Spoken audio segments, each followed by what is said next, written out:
জামাতি বলেন, ওই রাসেলি বলেন, কাটা সিদ্দিকি বলেন, এখন প্রত্যেকটা কেন্দ্রে তাদের এজেন্ডি খুঁজে পাবে না।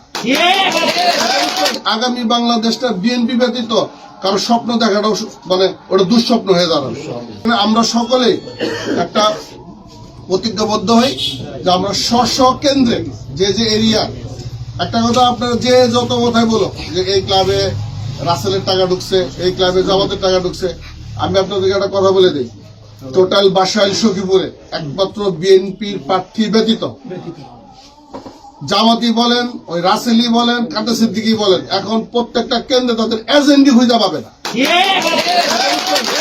যে কারণে বাংলাদেশের বৃহত্তর দল হলো জাতীয় দল বিএনপি। আওয়ামী লীগের চিহ্ন নাই বাংলাদেশে। এখানে হয়তো অনেকে আওয়ামী লীগে ভোট দিচ্ছেন বা আওয়ামী লীগ করেন, ঠিক আছে, কিন্তু আওয়ামী লীগের চিহ্ন নাই এখন বাংলাদেশে।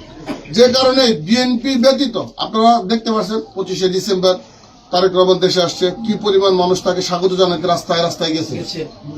আমাদের 3বারের প্রধানমন্ত্রী বেগম খালেদা জিয়া 30শে ডিসেম্বর উনি ইন্তেকাল ফরমাইছেন, আল্লাহ পাক উনাকে ব্যস্ত নসিব করো। আপনারা নিজেরাই জানেন, টিভি চ্যানেল ইভেন গুগল ম্যাপে ওনার লোক ধারণ ক্ষমতাটা গুগল কালেক্ট করতে পারবে, গুগল কালেক্ট করতে পারে যে কি পরিমাণ লোক কতটুকু এরিয়া নিয়ে আসছিল। তার মানে আনুমানিক ধরা হইতেছে 1 কোটি থেকে 1,40,00,000 মানুষ তার জানাজায় অংশগ্রহণ করছে।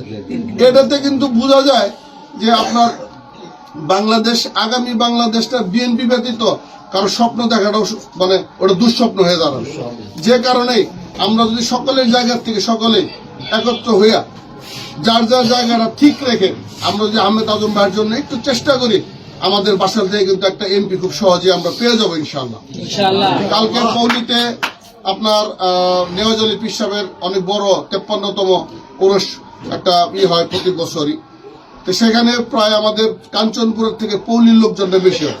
এটা মামুন ভাই ভালো জানে, কারণ সে প্রায় 10টা বছর এইগুলাতে সময় দিছে। আমি আসলে নতুন হিসেবে সেই জায়গায় কালকে গেছিলাম, কালকে আমি সেখানে প্রায় 15-20 মিনিট বক্তব্য রাখছি। তাতে আমি সখীপুরদের কাছে অনুরোধ জানাইছি আমাদের পক্ষ হয়ে যেন তারা একটু কাজ করে, মানে তারা যেন আমাদের এই যে একবারের জন্য আমাদের বাসা থেকে এমপির দ্বারা তারা আমাদের সাপোর্টিংটা দেয়।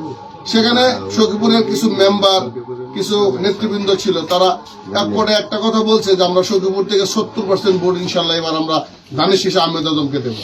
তাহলে তারা সখীপুর থেকে যদি আমাদেরকে 70% ভোট দেয়, আমরা বাসায় যেখানে বিএনপির ঘাঁটি, এখনো অনেকের আওয়ামী লীগ বা অন্য দলের ডায়লগ এলো, এখন আমাদের বাসায় কাঞ্চনপুর স্বাধীন হয় নাই, সেই ক্ষেত্রে তো আমাদের দুশ্চিন্তা করার কোনো সুযোগ নাই।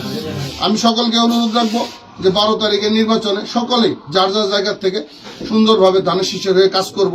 এই জায়গাতে অন্য কোনো লোক যেন ঘাপটি মারতে না পারে, ঢুকতে না পারে, এই স্কোপটা আমরা কেউ দেবো না ইনশাআল্লাহ।